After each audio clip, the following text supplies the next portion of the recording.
What's up, everybody? It's your man, Dizzy D here. What it be? This is the first episode of Dizzy Fixed It. So what we have here is 1984 Honda ATC 200 ES Big Red, and it's no start issue.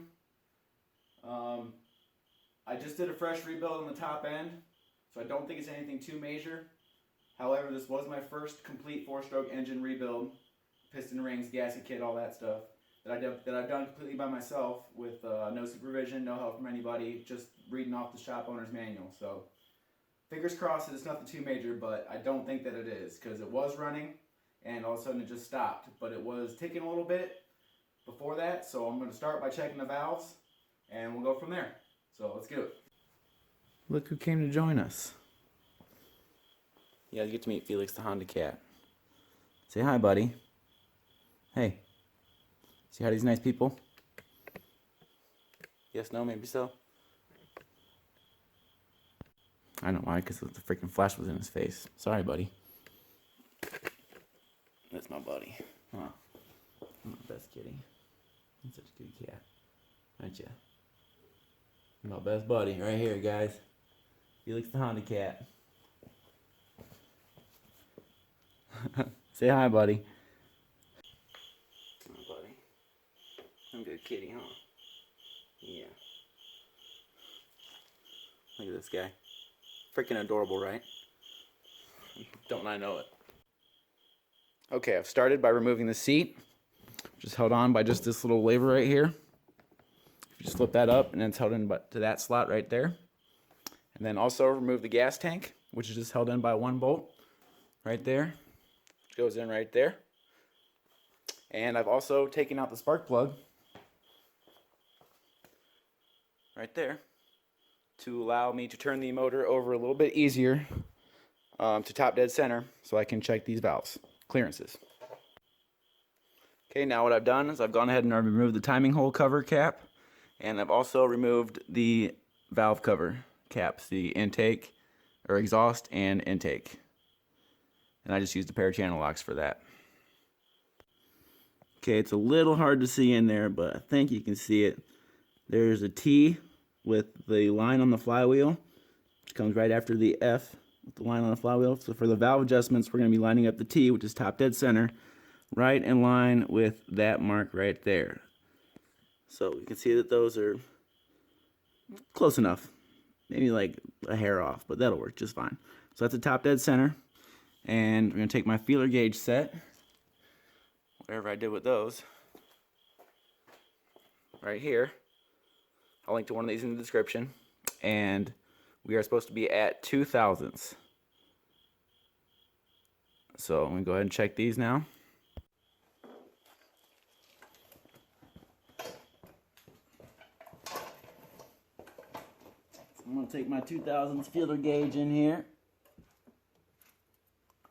And then, see how I have my end bent on the thing like that? It makes it a lot easier to get up in there. I know they sell ones that have this little foot pre-bent on them, but I'd like to just buy the smaller kit, the straight kit, and then just bend my own. That way it makes it easier to find the ones that you need if you're doing engines more often. Like if you own an off-road vehicle and you need to check your valves somewhat often, it makes it a lot easier to find the feeler gauge that you need in this mess of a gajillion of them. So we're going to go ahead and we're just going to stick it in between the top of the valve here and the tappet, and we see that it is too tight. She will not go in there for nothing. So that would definitely be issue. Okay, so I went ahead and I removed the pull start cover.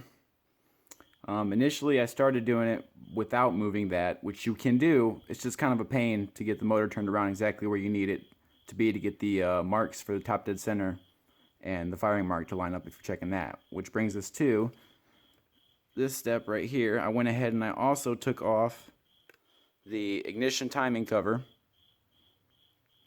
which is labeled, this cover right here, it has a CDI label on it. And with that we can see that the mark is not quite lined up there, and I did go ahead and crank the motor over to F Kind of hard to see in there. There we go. So we're lined up with F on the mark. And we can see that it's just a little bit off. Right? So what we do to fix that is, it looks like I'm missing a screw over here too. Got to get back in there. Maybe it was never there.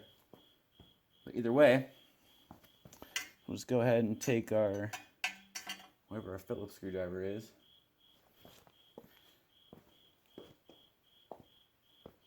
Over here. I'm just going to go ahead and back this son of a gun off a little bit. And move this pulse generator over just a titch.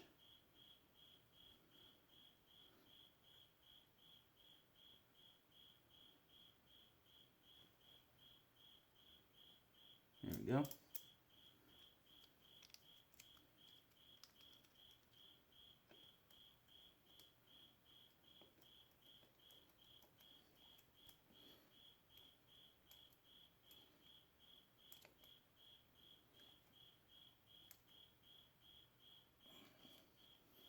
Let's see if I can find another screw for that side there. Okay, got that lined up.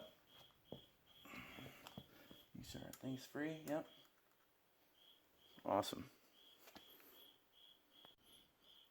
Alright, so we are back at top dead center.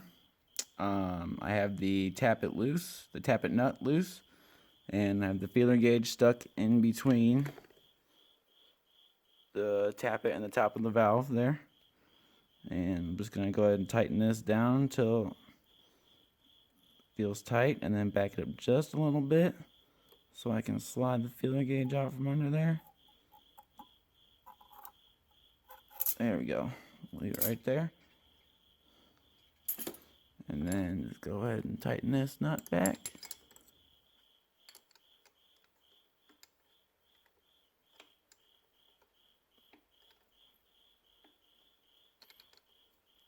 With my 10mm.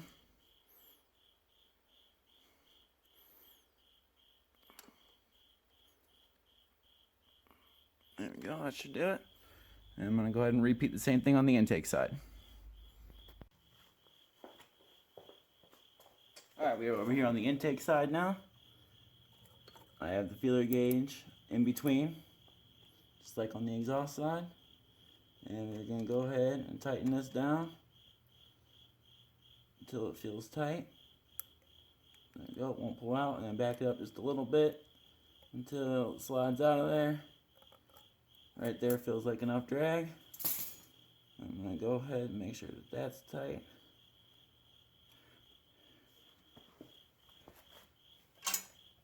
My wrench here.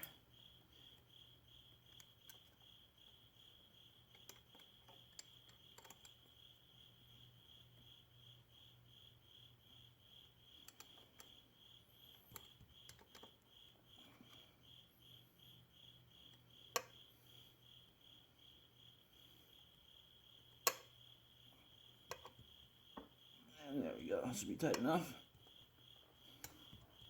Just like that.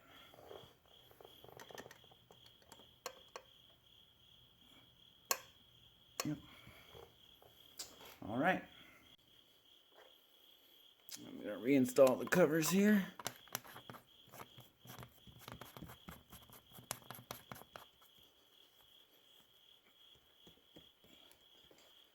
Take my channel lock pliers and get them nice tight. You're supposed to torque them, but I just get them good and, the old good and tight method. Good and tight!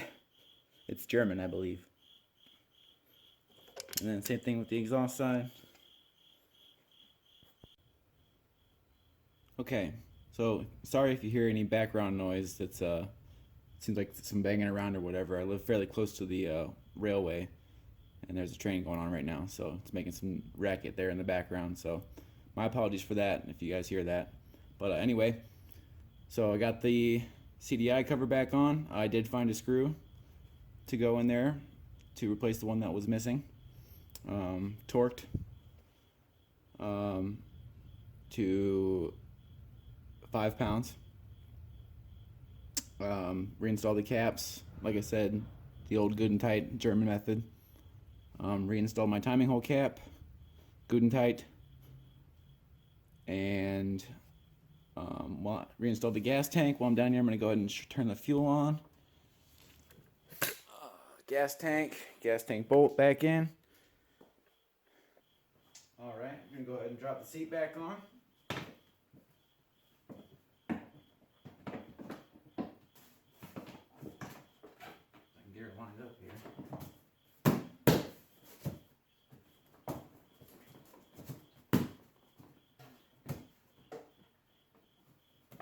There we go. I did put the spark plug in the boot back on. Good to go. And let's turn the key. Moment of truth, huh? Make sure it's in neutral. Turn the gas on. Give a little bit of gas. Make sure there's some gas in the carburetor there. Choke just because it's been a while. And button.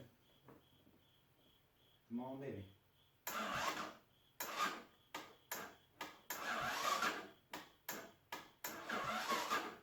Well, it appears the battery's a little bit dead. I probably should have charged that also. But, that's what we have the pull start for, so.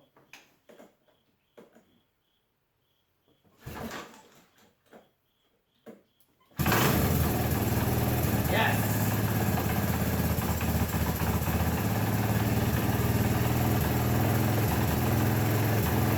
Alright. We'll call that a victory. Heck yeah.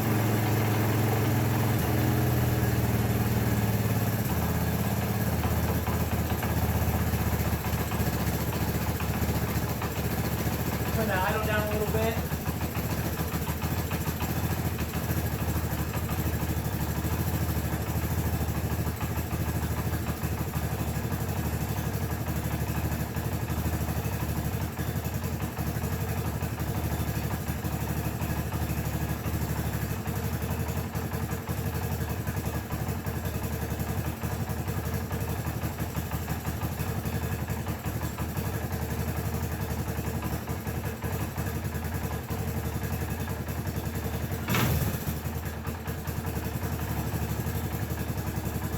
Dizzy fixed it.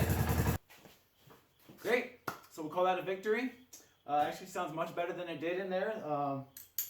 Everything sounds as it should. All the noises are gone. All the, I would say, worrying noises are gone. Everything sounds like it should in there. She's going to run like a top.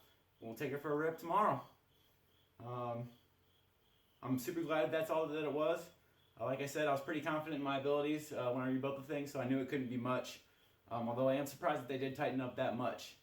It's a little odd, I think. But apparently that's what Hondas do, is valves tighten up on these things. So, especially after a rebuild. I did not know that, so that's what led me to think that. I watched a YouTube video and somebody had mentioned that. I think it was Vegas Romaniac in his valve videos. So that was really helpful.